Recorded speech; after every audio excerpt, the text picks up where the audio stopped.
النهارده هنتكلم عن موديل جديد. الموديل ده نقدر ننتجريته معانا في الفي اس كود. موديل المفروض نازل بقاله فتره اسمه ميني ماكس.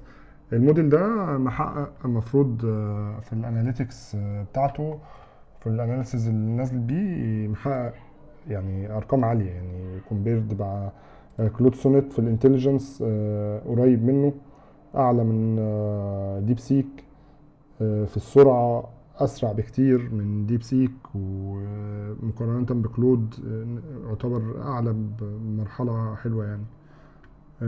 بالنسبة للسعر فهو حاليا هو رخيص.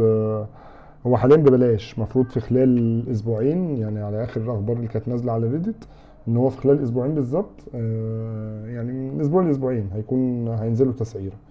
الأسعار هتبقى بكام فيه لسه ما قالوش، بس يعني هو بالنسبة للاناليسيز اللي نازل بيها فهو رخيص. وهما بيتارجتوا ان هو تشيب اي اي. فيلا نشوف نقدر ننتجريته ازاي معانا.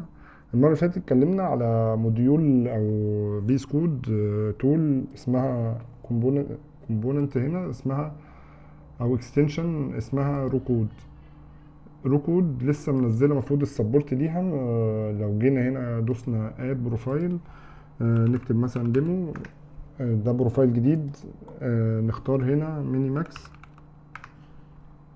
وساعتها نفتح الجيت اي بي اي كي، ممكن نكريت نيو سيكريت ديمو كرييت، ده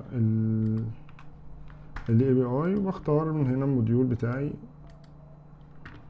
لو بعت له هاي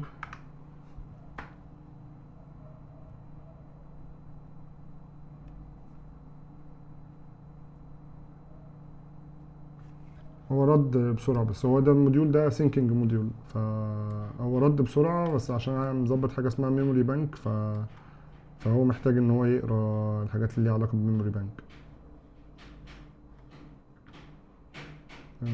بس كده.